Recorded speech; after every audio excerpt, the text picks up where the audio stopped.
lovely listeners. Welcome back to the Creative Juggle Joy podcast with your hosts, Kaylie Edwards and the amazing Delores Naskrent. We are so excited you're here with us today. If you're a traditional artist wondering how to bring your art into the digital space, this episode is just for you. That's right. Today we're diving into how traditional artists can transition into digital art. Whether you're creating with pencils or paint or any other analog materials, I love collage, for example, we're going to show you how you can take that magic into the digital world. And don't worry, we're going to make it as simple as possible. Absolutely. Whether you're curious or ready to dive in, we'll talk about the tools, techniques, mindset shifts, and a bit of advice to help make that transition a lot easier than you might think. So let's get into it. Okay, first up, tools of the trade. If you're a traditional artist and you're thinking about going digital, the idea of new software and hardware might seem intimidating. But the good news is that there are entry-level tools that are user-friendly and perfect for beginners, and some of them don't break the bank. Exactly. One of the most popular and accessible tools is Procreate.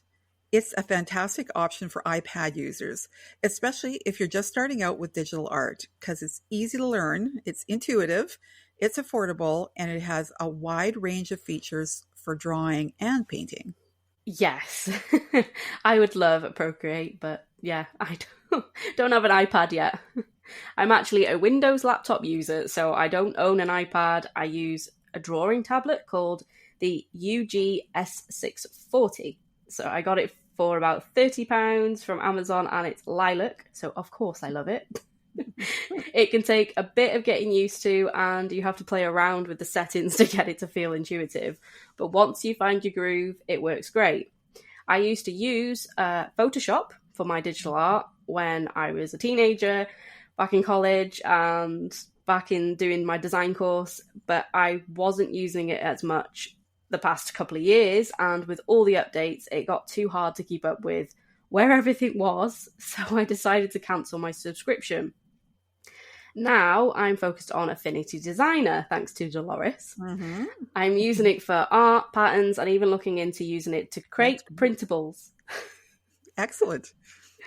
But I also very much love Canva, and now I'm starting to use Kittle, which is starting to become my favourite for designing too, because it's great for creating professional looking text-based designs with easy text manipulation features. It's also perfect for creating art for print-on-demand products. I'm going to have to check that out. I've never heard of it, Kittle. I personally am all about the iPad right now. I use it for both Procreate and Affinity Designer. I can use Affinity Designer on my desktop, but I mainly use it on my iPad because I just like being comfortable. I used to work with Adobe Illustrator and Photoshop a lot more than I do right now, and I teach on both of those. In fact, I taught 30 years of both of those, but I've transitioned out of those over time and phased them out to focus mainly on Procreate and Affinity Designer because they're just so much more affordable for people. I love that intuitiveness and the flexibility with these tools now, and I can't imagine working without them anymore. And they don't break the bank. Yeah, exactly. Both of us have different setups, but the beauty of digital space is that there's no one-size-fits-all solution. Now, let's talk about how to get your traditional art into the digital space, as some people find this a little bit tricky. One of the easiest ways to do this is by scanning or photographing your artwork. Yeah, once you've got a high quality scan or photo, you can use digital tools to clean it up, to enhance it, and to even add new elements. I do this all the time. I create the files as large as I can when I'm working in Procreate, especially if they're going to be used for something like wall art, and I always work at least 300 pixels per inch. If you need extremely large finished art, you may want to vectorize it. And that's just another way of creating files that you can use and enlarge really, really big. So I'm talking for things like shower curtains or for drapes or maybe even for murals. So vectors aren't pixel based, and that makes them easily enlarge. You can enlarge them without losing any quality. Now, vectorization adds that extra step. So let's talk a little bit about the tools. So if you're not really familiar with the term vectorizing, it really means just turning your pixel-based images, like your photos or scans, into vector graphics. I use vector graphics all the time for repeat patterns. So even if they start as raster or bitmap images, you can auto trace or you can vectorize. That's it. They're basically saying the same thing. Yeah. One means that you can scale it as much as you possibly can. Yeah. And the other one means it'll go grainy if you scale it too high. To help with that, there are a few tools I love to use. One that I use is vectorizer.com. It's free and super simple. You just upload your image and it automatically traces it for you. There can be some little edits that you need to do, but you can obviously import that into something like Affinity Designer and just clean it up. There's another free tool called Photopea, which is actually a free version of Photoshop, and it has a great trace feature as well. I'll link it in the show notes. There is also a fantastic YouTube tutorial in the show notes that you can see exactly how it works. I also use my iPad for sketching or for doing clean ink drawings. So the process or the workflow is that I will draw them or ink them in Procreate, and then I'll auto trace them in either Adobe Capture, and that's free, or Illustrator on the iPad, or as an online app, I really like Vectornator, and it's not very expensive. I think it's $12 or something like that. I then save them as SVG files. Then I can import those into Affinity Designer or even Illustrator. And once the image is on my iPad, I clean it up. So there's always a little bit of cleanup to do. And then I start working on it digitally.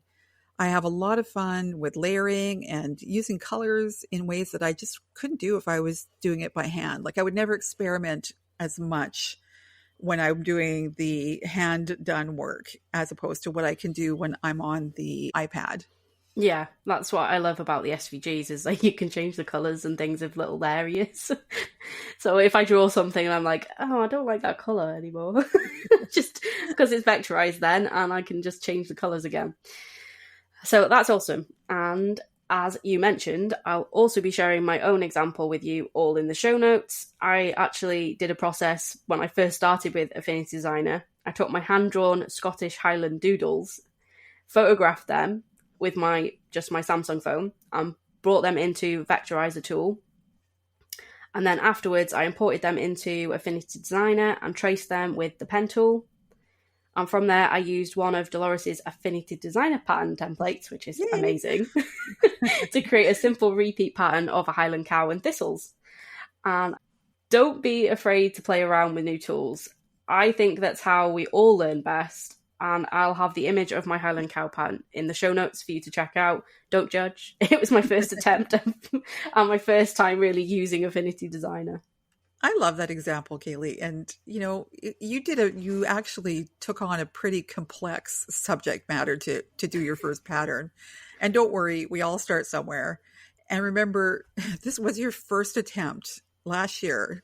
You were only exploring, and that's the beauty of it. So it's not something that you necessarily are going to run over to upload to Spoonflower at the moment, but it's just great that you got started. That's the trick right there. Another example that I really love is, and I've taken immersion a few times and I've learned so many different things from Bonnie Christine, but what she does is she blends traditional tools and doodles with digital art and creates her own surface pattern designs out of them. So she'll do the same thing. Well, she'll start with a bunch of hand-drawn doodles and then she'll scan them into Illustrator and turn them into beautiful repeat patterns. The beauty of this process is that your own traditional art doesn't lose its charm, but it gets a whole new life when translated into digital form. She also does really crazy things like scanning and photographing natural items like leaves, and then she vectorizes those and adds them to her patterns as well. So it's really fascinating. Just remember, like any new skill, you need to start small. There's no need to dive into those huge, really complicated projects right off the bat. if you're new to digital art, try focusing on something small, like just scanning your sketches, cleaning them up, and experiment with adding digital patterns or other elements. Yeah, and the best part, once you get used to it, you'll have so many options at your fingertips. You can manipulate colors, add textures, layer designs, and just let your creativity run wild. You don't have to choose between analog and digital. You get the best of both worlds. Exactly. That's one of the reasons I really love Affinity Designer, because I can work with both raster and vector images in the same program. So quite often I will scan, let's say, a background that I have in one of my art journals and use it within the design that I'm creating as a vector. So the digital world, just like anything else, is just another tool, and it helps you to express your creativity in new ways. It doesn't have to take away from that traditional work or that traditional look. It just gives you new possibilities. Experiment, scan, photograph an image and import it into Procreate and do things like just adding a lot of detail in layers above your original. Your original can just stay completely intact, but you can add all kinds of doodles and marks. It's really fun. And addictive as well. Yes, addictive. If you're struggling to get started, I've created a resource to help you make the transition. My Beyond Handmade guide has over 200 ideas to help you add scalable income streams to your handmade business. It includes actionable steps for adding digital art, digital prints, patterns to your repertoire. Check it out in the show notes. Also, don't forget to check out Delores' Digital Art School for beginner-friendly classes in Procreate and Affinity Designer. I will link it in the episode description. Well, thanks. Before we wrap up, we want to hear from you. Really would love to have some feedback. What challenges are you facing when it comes to transitioning your traditional art into the digital space? If you have any questions, any problems, drop us a message on social media or leave a comment. We'll address your questions in future episodes to help guide you through the process. Yes, and thanks so much for joining us today. We hope you feel inspired and excited to explore digital art and take your traditional creations to the next level. Remember, it's all about starting small, having fun, and trusting the process. Until next time, keep creating, keep juggling, and most importantly, keep finding joy in the process.